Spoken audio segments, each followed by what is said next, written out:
ओम शांति, ओम शांति, ओम शांति, ओम शांति, ओम शांति। ओम शांति। आज 8/8/24 यानी 8 अगस्त 2024। आज बाबा ने मीठी मधुर मुरली में बताया कि तुम्हें सदैव 3 अक्षर याद रहें, बाप, टीचर और सतगुरु, है ना।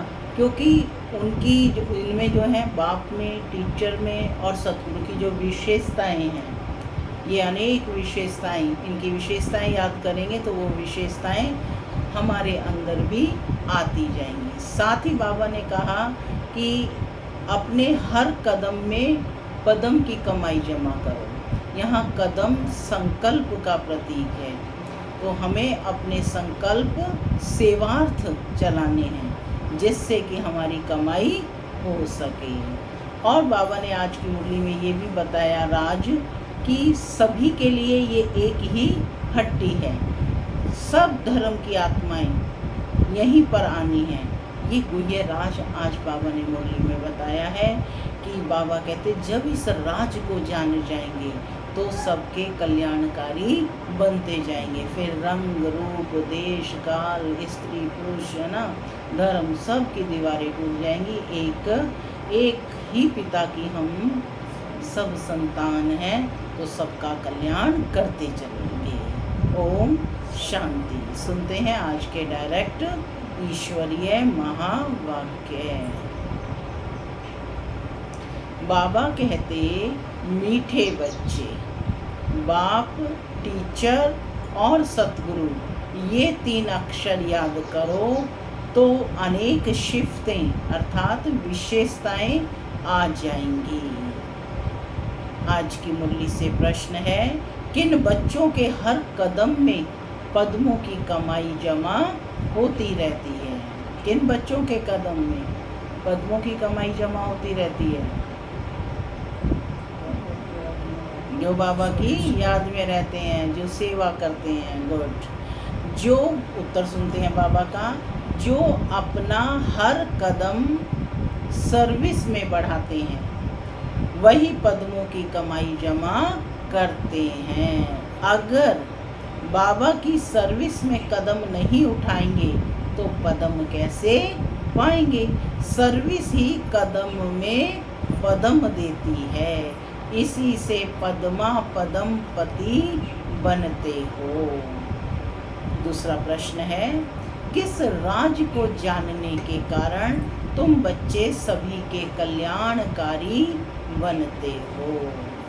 बाबा कहते कि बाबा ने हम बच्चों को ये राज समझाया है कि सभी की यह एक ही हट्टी है, यहाँ सबको आना ही है। ये बहुत गुह्य राज है। इस राज को जानने वाले बच्चे ही सबके कल्याणकारी बनते हैं। ओम शांति। माना मैं आत्मा शांत स्वरूप हूँ, शांति मेरा स्वधर्म है। बाबा कहते मीठे बच्चे अब घर वापस जाना है। ओम शांति। रूहानी बाप के रूहानी बच्चे, यह तो हर एक जानते होंगे कि हमारा बाप भी है, टीचर भी है और सतगुरु भी है। बच्चे जानते हैं, जानते हुए भी घड़ी घड़ी भूल जाते हैं। यहाँ जो बैठे हैं वह जानते तो होंगे, जानते हैं सभी, परंतु भूल जाते हैं। दुनिया वाले तो बिल्कुल नहीं जानते। बाप कहते हैं ये सिर्फ 3 अक्षर याद रहें तो बहुत सर्विस कर सकते हैं। कौन से 3 अक्षर? बाप, टीचर और सतगुरु। प्रदर्शनी अथवा म्यूजियम में तुम्हारे पास बहुत आते हैं, घर में भी मित्र संबंधी आदि बहुत आते हैं। कोई भी याद आए तो समझाना चाहिए। बाबा कहते कोई भी आए तो समझाना चाहिए कि जिसको भगवान कहा जाता है वह बाबा भी है, टीचर भी है और सतगुरु भी है। यह याद हो तो भी ठीक, और कोई की याद ना आए माने बाप की याद आए, टीचर की याद आए, सतगुरु की याद। बाबा कहते तीनों में से किसी की भी याद आए तो ठीक है, और कोई की याद ना आए, और कोई को ऐसे कह ना सकें। तुम बच्चे जानते हो कि हमारा बाबा बाप भी है, टीचर भी है, सतगुरु भी है। कितना सहज है ना सहज। एक को ही तीनों है तो याद करना कितना सहज है। परंतु कोई कोई की तो ऐसी पत्थर बुद्धि है जो यह 3 अक्षर भी बुद्धि में धारण नहीं कर सकते, भूल जाते हैं। बाबा हमको मनुष्य से देवता बनाते हैं, क्योंकि बेहद का बाप है ना, बेहद का बाप है तो ज़रूर बेहद का ही वर्षा देंगे। बेहद का वर्षा है देवताओं के पास। इतना सिर्फ याद करें तो घर में भी बहुत सर्विस कर सकते हैं, परंतु यह भी भूल जाने के कारण किसको बता नहीं सकते, घड़ी घड़ी भूल जाते हैं, क्योंकि सारे कल्प के भूले हुए हैं। अब बाप बैठ समझाते हैं, वास्तव में ये ज्ञान तो बहुत सिंपल है, बाकी याद की यात्रा से संपूर्ण बनना इसमें मेहनत है। बाबा हमारा बाप भी है, शिक्षा भी देते हैं, वर्षा भी देते हैं, पवित्र भी बनाते हैं, क्योंकि पतित पावन बाप है। सिर्फ कहते हैं सबको यही कहो कि मुझे याद करो। क्या कहना है सबको? कि मुझे याद करो। परमात्मा कह रहे हैं, डायरेक्ट स्पीच है क्या, कि सिर्फ मुझे याद करो। बाबा की सर्विस में जरा भी कदम नहीं उठा तो वह फिर पदम कैसे पाएंगे?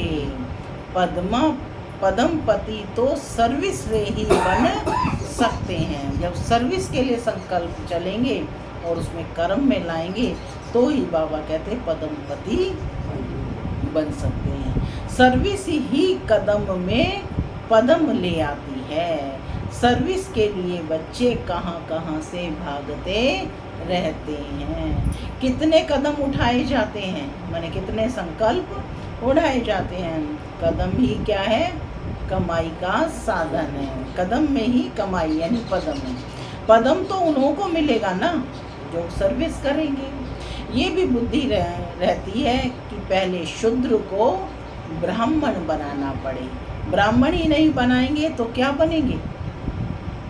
सर्विस तो चाहिए ना। बच्चों को सर्विस का समाचार भी इसलिए सुनाया जाता है कि टेम्पटेशन हो। जगह जगह के है ना सर्विस समाचार आते हैं ना, ज्ञान अमृत में भी आते हैं, ओम शांति मीडिया में भी आते हैं, फोटो होती है ना उसमें सारी पीछे। तो वो किस लिए आते हैं? ताकि उमंग उत्साह बढ़े कि हम भी ऐसी सर्विस करें और वृद्धि करें। तो बाबा कहते बच्चों को सर्विस का समाचार भी इसलिए सुनाया जाता है कि टेम्पटेशन हो। सर्विस से ही पदम मिले हैं। सिर्फ एक बात ही सुनाओ जो दुनिया में और कोई नहीं जानते। बेहद का बाप बाप है, परंतु बाप का कोई को पता नहीं है। सिर्फ ऐसे ही गॉड फादर कहते रहते हैं। वह टीचर है, यह तो कोई की बुद्धि में नहीं होगा। स्टूडेंट की बुद्धि में हमेशा टीचर याद रहता है। जो पूरी रीति नहीं पढ़ते उनको अनपढ़ा कहा जाता है। बाबा कहते हैं इसमें हर्जा नहीं है। तुम कुछ भी ना पढ़े हुए हो तो समझ सकते हो ना कि हम भाई भाई हैं। हमारा बाप बेहद का बाप है। बाप आते ही हैं एक धर्म की स्थापना करने, ब्रह्मा द्वारा करते हैं, परंतु लोग कुछ भी समझते नहीं हैं। ईश्वर अगर कभी न आया हुआ होता, ईश्वर अगर कभी न आया हुआ होता तो उनको बुलाते ही क्यों कि हे लिबरेटर आओ, हे पतित पावन आओ। जबकि पतित पावन को याद करते हैं फिर शास्त्र क्यों पढ़ते हैं? है ना, विचारणीय प्रश्न है ना। तीर्थों पर क्यों जाते हैं? वहाँ बैठा है क्या भगवान वहाँ बैठा है? कोई जानते ही नहीं। जबकि पतित पावन ईश्वर है, तो गंगा स्नान आदि से कोई पावन हो कैसे सकता है? स्वर्ग में कोई जा कैसे सकते हैं? जन्म तो यहाँ ही लेना है। नई दुनिया और पुरानी दुनिया में फर्क तो है ना। इसको सतयुग थोड़े ही कहेंगे। आज चाहे सारी सुख सुविधाएं हैं, है ना, लेकिन फिर भी क्या आज की दुनिया को सतयुग कहेंगे? नहीं ना, क्योंकि किसी को तन का है, किसी को मन का, किसी को धन का, किसी को संबंध संपर्क का, ना किसी न किसी प्रकार का, किसी को जन्म का, किसी न किसी प्रकार का दुख है, तो इसको हम सतयुग नहीं कह सकते। अब तो कलयुग है ना। मनुष्यों की तो बिल्कुल पत्थर बुद्धि है, जहाँ थोड़ा सुख देखते हैं तो समझ लेते हैं कि यह तो स्वर्ग है। ये बाप ही समझाते हैं, बाप कोई गाली नहीं देते हैं, बाप शिक्षा भी देते हैं, सबको सद्गति भी देते हैं। भगवान बाप है तो ज़रूर बाप से कुछ मिलना चाहिए। बाबा अक्षर भी ऐसा है जो उनसे वर्षे की खुशबू आती है। क्या मिलता है बाबा से? हाँ, जोर से बोलो। सुख, शांति और संपन्नता। तो बाबा कहते हैं बाबा अक्षर भी ऐसा है जो उनसे वर्षे की खुशबू जरूर आती है, और भल कितना भी काका मामा आदि है, परंतु उनसे वर्षे की खुशबू नहीं आती है। अंतर्मुख हो विचार करना है कि बाप ठीक कहते हैं। दुनिया में भी बाप से ही वर्षा मिलता है, काका चाचा मामा से तो नहीं मिलता। तो बाबा कह रहे हैं अंतर्मुख होकर इस पॉइंट पर विचार करना है कि बाप ठीक कहते हैं। गुरु के पास कोई जायदाद होती नहीं, वह तो खुद ही घर बार छोड़ते हैं। तुमने संन्यास किया है विकारों का, वह तो कह देते हैं हमने घर बार छोड़ा, तुम कहते हो हम सारी दुनिया के विकारों का संन्यास करते हैं। नई दुनिया में जाना है, कितना सहज है। सहज हम संन्यास करते हैं सारी पुरानी सृष्टि तमो प्रधान दुनिया का। सतयुग है नई दुनिया, यह भी जानते हो नई दुनिया थी जरूर। सब गाते हैं स्वर्ग कहा ही जाता है नई दुनिया को, परंतु वो लोग सिर्फ कहने मात्र कह देते हैं, समझते कुछ नहीं। तो बाप बच्चों को कहते हैं सिर्फ यह विचार करो कि बाबा हमारा बाप भी है, शिक्षक भी है और सतगुरु भी है। सबको ले जाएंगे, सबको ले जाएंगे। कहाँ ले जाएंगे? वापस घर ले जाए। अक्षर ही दो हैं, मन मना भव, इसमें सब आ जाता है, परंतु यह भी भूल जाते हैं। पता नहीं बुद्धि में क्या क्या याद रहता है। अन्य बातें याद रहेंगी और बाप भूल जाएगा। नहीं तो रोज लिख कर दो कि इतना समय हम किस अवस्था में बैठे थे। तुम बैठे हो बाप टीचर सतगुरु के सामने, तो वही याद आना चाहिए ना। स्टूडेंट को टीचर ही याद आएगा ना, परंतु यहाँ माया है ना, एकदम माथा ही मूड देती है, सारा राज्य भाग्य ही ले लेती है और तुमको पता ही नहीं पड़ता है। सारा राज्य भाग्य छीन लिया। तो बाबा कहते कि आए तो थे वर्षा लेने, परंतु मिलता कुछ भी नहीं। ऐसे ही कहेंगे ना, बल स्वर्ग में तो चलेंगे, परंतु वह कोई बड़ी बात थोड़े ही है। यहाँ आए भल, परंतु पढ़े नहीं, माने रोज आए भी और ठीक रीति से पढ़े नहीं, फिर स्वर्ग में तो जाएंगे ना। माने बाबा कहते हैं बाबा के ज्ञान में आए तो स्वर्ग में तो ज़रूर जाएंगे। यहाँ तो बैठे हैं ना, समझते हैं स्वर्ग में जाना है, फिर क्या भी बने, ऐसा सोच रहे हैं क्या भी बने। वह तो पढ़ाई नहीं हुई ना, थोड़ा भी सुना तो उसका फल मिल जाता है। पढ़ाई से तो बड़ी स्कॉलरशिप मिलती है। बाप से ऊंच पद पाना है तो पुरुषार्थ करना पड़े।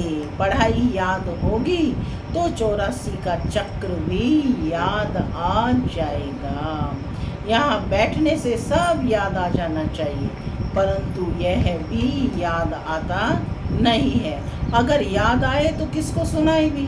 चित्र तो सबके पास है ना। शिव के चित्र पर तुम कोई को भी सुनाएंगे तो कभी गुस्सा नहीं करेंगे। क्यों नहीं गुस्सा करेंगे? क्योंकि सब मानते हैं शिव को। मानते हैं या नहीं मानते हैं? शिव परमात्मा को तो सब मानते हैं। तो बोलो, आओ तो हम आपको बताएं कि यह शिव बेहद का बाप है ना। इनके साथ आपका क्या संबंध है? ऐसे फालतू चित्र तो नहीं होगा। शिव के लिए जरूर कहेंगे यह भगवान है। देव देव महादेव कहते हैं ना, है ना। तो भगवान तो निराकार ही होता है, उनको बाप कहा जाता है। वह शिक्षा भी देते हैं। तुम्हारी आत्मा शिक्षा लेती है, आत्मा ही सब कुछ करती है। टीचर भी आत्मा बनती है, बाप भी इस रथ में आकर पढ़ाते हैं, सतयुग की स्थापना करते हैं। वहाँ कलयुग का नाम निशान ही नहीं। मनुष्य कहाँ से आएंगे? सर्विसेबल बच्चों को सारा दिन ख्याल चलते रहते हैं। क्या कहा बाबा ने? सर्विसेबल बच्चों को सारा दिन, कैसे दूसरी आत्मा का भी कल्याण कराएं, उनको भी बाप से जोड़ दें, है ना। बाप के साथ उनका योग लगा दें, अपने साथ नहीं, बाप के साथ। ये विचार संकल्प चलते रहने चाहिए। सर्विस नहीं करते तो समझा जाता है बुद्धि ही नहीं चलती। जैसे बुद्धू बैठे हैं, बाप को समझ नहीं सकते। पतित पावन बाप को याद करने से ही वर्षा मिलता है। तो बाबा कहते याद करते करते मरेंगे तो बाप की सब मिल्कियत मिलेगी। क्या कहा बाबा ने?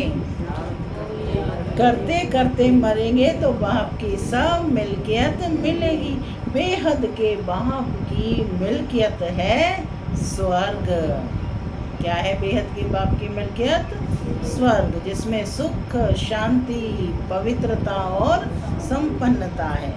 बच्चों के पास बैज भी है। किस किस के पास बैज है? सबके पास बैज है। घर में मित्र संबंधी आदि तो बहुत आते हैं, आते रहते हैं घर में मित्र संबंधी। कोई मरता है तो भी बहुत आते हैं। उन्हों की भी तुम बहुत अच्छी सर्विस कर सकते हो। शिव बाबा का चित्र तो बहुत अच्छा है, बल बड़ा ही रख दो, इसमें कोई कुछ कहेंगे भी नहीं, है ना। शिव का चित्र रख देंगे तो कोई कुछ कहेंगे भी नहीं। ऐसे नहीं कहेंगे कि ये ब्रह्मा है, यह है गुप्त। तुम गुप्त भी समझा सकते हो। सिर्फ शिव का चित्र रखो और सब चित्र उठा दो। यह शिव बाबा बाप, टीचर, सतगुरु है। बाबा युक्ति बता रहे हैं कि कैसे आपने सर्विस करनी है। माने परिस्थिति चेंज होती है उस समय, है ना, तो वहाँ कैसे आपने सर्विस करनी है। ये आते हैं नई दुनिया की स्थापना करने और संगम पर ही आते हैं। यह ज्ञान तो बुद्धि में है ना। बोलो, शिव बाबा को याद करो और किसी को याद नहीं करो। उसमें भी बोलते ना, अंत मतेसो गति, है ना। तो शिव बाबा पतित पावन है, पतितों को पावन बनाने वाला है। वे कहते हैं मुझे याद करो तो तुम मेरे साथ आकर मिलेंगे। तुम गुप्त सर्विस कर सकते हो। आज बाबा बता रहे हैं कि तुम गुप्त सर्विस कर सकते हो। ये लक्ष्मी नारायण इस नॉलेज से ही बने हैं। कहेंगे शिव बाबा निराकार है, वे कैसे आते हैं? अरे तुम्हारी आत्मा भी तो निराकार है, वह कैसे आती है? क्या कहते हैं, इसमें वो आ गई, उसकी आत्मा आ गई, उसकी आत्मा आ गई। जब आत्मा आ सकती है तो क्या परमात्मा नहीं आ सकते? आ सकते हैं। तो बाबा वही कह रहे हैं कि अरे तुम्हारी आत्मा भी तो निराकार है, वह कैसे आती है? वह भी ऊपर से आती है ना, पार्ट बजाने। यह भी बाप आकर समझाते हैं, बैल पर तो आ ना सके। बाबा भी मजाक कर रहे हैं, कह रहे हैं कि बैल पर तो आने। अब बैल पर आ जाएंगे तो बैल बोलेगा कैसे? बोलेगा, विचारणीय बात है ना। बैल पर तो आ ना सके, बोलेगा कैसे? साधारण बूढ़े तन में आते हैं। किस में आते हैं भगवान? बूढ़े तन में आते हैं। समझाने की भी बड़ी युक्ति चाहिए। कोई कहते तुम भक्ति नहीं करते हो, बोलो हम तो सब कुछ करते हैं। युक्ति से चलना होता है। किसको उठाने के लिए सोचना चाहिए कि क्या युक्ति रचें। कोई को नाराज भी नहीं करना है। गृहस्थ व्यवहार में रहते सिर्फ पवित्र रहना है। तुम कहते हो बाबा सर्विस नहीं मिलती है, क्या कहते हो? अरे सर्विस तो बहुत कर सकते हो। गंगा जी पर जाकर बैठ जाओ, बोलो ये पानी में स्नान करने से क्या होगा? क्या पावन बन जाएंगे? तुम तो भगवान को कहते हो कि हे पतित पावन आओ, आकर पावन बनाओ। फिर वह पतित पावन है या यह कौन? ऐसी नदियाँ तो ढेर हैं। गंगे दादी ने गंगा के किनारे ही सारी सर्विस की। यूपी जोन की वह इंचार्ज रही है ना, तो सारी सेवाएं उधर विस्तार उन्होंने किया है। गंगे दादी ने, बाबा ने नाम भी रखा गंगे दादी, है ना। तो गंगा के घाट पे जाकर ही उन्होंने सारा ज्ञान दिया। तो बाबा कहते हैं ये पानी में स्नान करने से क्या होगा? क्या पावन बन जाएंगे? तुम तो भगवान को कहते हो कि हे पतित पावन आओ, आकर पावन बनाओ। फिर वह पतित पावन है या ये? ऐसी नदियाँ तो ढेर हैं बाप, पतित पावन तो एक ही है। ये पानी की नदियाँ तो सदैव हैं ही, पानी की नदियाँ तो सदैव रहेंगी। बाप को तो पावन बनाने के लिए आना पड़ता है। आते भी हैं पुरुषोत्तम संगम युग पर, आकर पावन बनाते हैं। वहाँ कोई पतित होता नहीं, नाम ही है स्वर्ग, नई दुनिया। अभी तो है पुरानी दुनिया। इस संगम युग का तुमको ही पता है, और कोई ये समझ ना सके। बाप ने तो अनेक प्रकार की सर्विस की युक्तियाँ समझाते रहते हैं। बुद्धू भी ना बनो। क्या कहा बाबा ने? तो क्या बनो? समझदार बनो, बुद्धू भी ना बनो। कहते हैं अमरनाथ पर भी कबूतर होते हैं, पिजन पैगाम पहुंचाते हैं। ऐसे नहीं है। परमात्मा का पैगाम ऊपर से कबूतर लाएंगे क्या? हाँ, ये भी सिखलाते हैं। उनके पाँव में लिख कर बांधेंगे तो ले जाएगा। उनको सहज रीति दाना मिलता है तो और कहाँ भटकने की दरकार नहीं। तुमको भी यहाँ दाना मिलता है। क्या मिल रहा है? ज्ञान रत्नों का दाना मिलता है। तुम्हारी बुद्धि में है विश्व की बादशाही, तो फिर कहीं भटकते तो नहीं है ना। फिर अब यहाँ वहाँ जो यहाँ से मिलती है, ये तुम्हारी बुद्धि में है कि तुमको यहाँ दाना मिलता है और तुमको विश्व की बादशाही मिलती है। जो यहाँ से मिलती है वे फिर समझते हैं दाना यहाँ मिलता है, तो फिर हिर जाते हैं। तुम तो चैतन्य हो, तुमको अविनाशी ज्ञान रत्नों का दाना मिलता है। कौन सा दाना मिलता है? नोट कर लो। अविनाशी, जिनका कभी विनाश नहीं होता है। विनाशी ज्ञान रत्नों का दाना मिलता है। शास्त्रों में भी है, चिड़ियाओं ने सागर को सुखाया।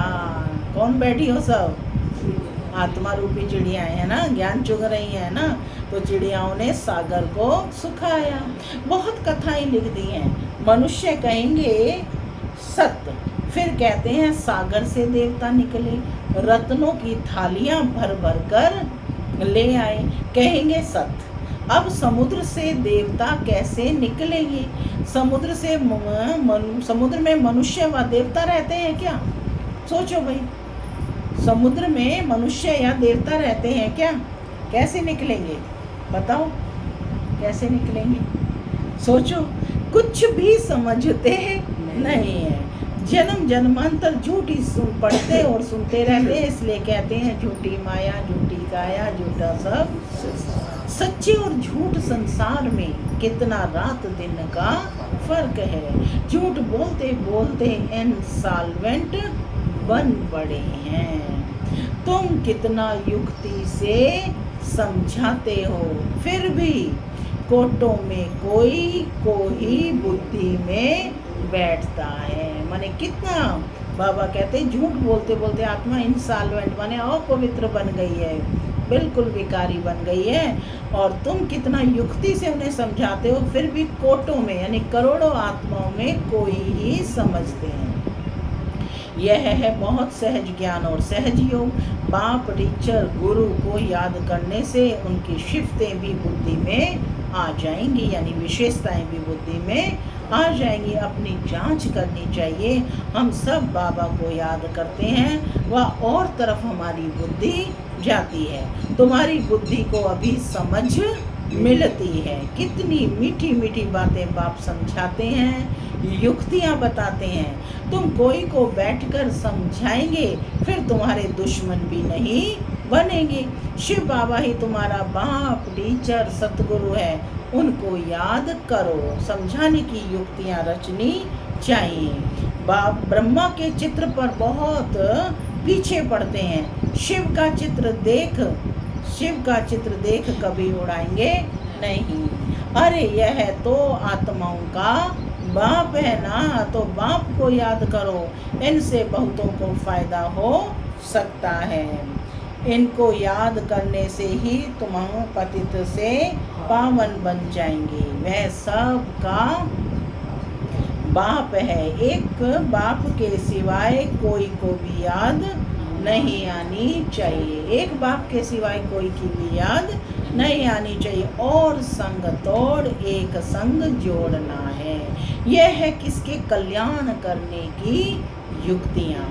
बाप को याद ही नहीं कर सकेंगे तो पावन कैसे बनेंगे। घर में भी तुम बहुत सर्विस कर सकते हो। आज बाबा घर के लोगों का कल्याण करने के लिए बोल रहे हैं कि घर में रहकर भी तुम बहुत सर्विस कर सकते हो।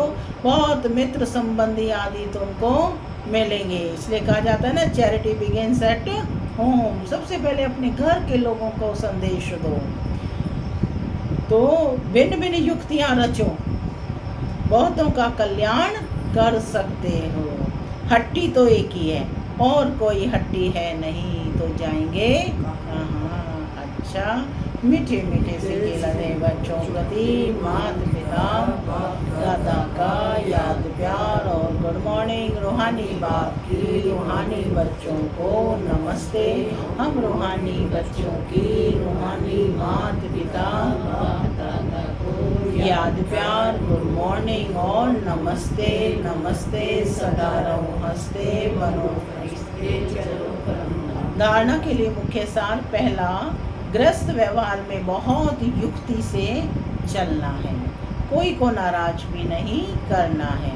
पवित्र भी जरूर बनना है। दूसरा, एक बाप से अविनाशी ज्ञान रत्नों का दाना ले अपनी बुद्धि रूपी झोली भरपूर रखनी है। बुद्धि को भटकाना नहीं है। पैगंबर बन सबको बाप का पैगाम देना है। आज का वरदान है, बेहद की वैराग्य वृत्ति द्वारा सर्व लगावों से मुक्त रहने वाले सच्चे राज ऋषि भव। बेहद की वैराग्य वृत्ति द्वारा सर्व लगावों से मुक्त रहने वाले सच्चे राज ऋषि भव। राज ऋषि अर्थात एक तरफ राज्य और दूसरी तरफ ऋषि अर्थात बेहद के वैरागी। अगर कहाँ भी जाएं, कहाँ भी, चाहे अपने में, चाहे व्यक्ति में, चाहे वस्तु में, कहाँ भी लगाव है तो राज ऋषि नहीं। जिसका संकल्प मात्र भी थोड़ा लगाव है, उसको दो नाव में पाँव हुए। फिर ना यहाँ के रहेंगे ना वहाँ के। इसलिए राज ऋषि बनो, बेहद के वैरागी बनो। अर्थात एक बाप दूसरा ना कोई, यह पाठ पक्का करो। स्लोगन है, क्रोध अग्नि रूप है जो खुद को भी जलाता और दूसरों को भी जला देता है। क्रोध अग्नि रूप है जो खुद को भी जलाता और दूसरों को भी जला देता है। ओम शांति।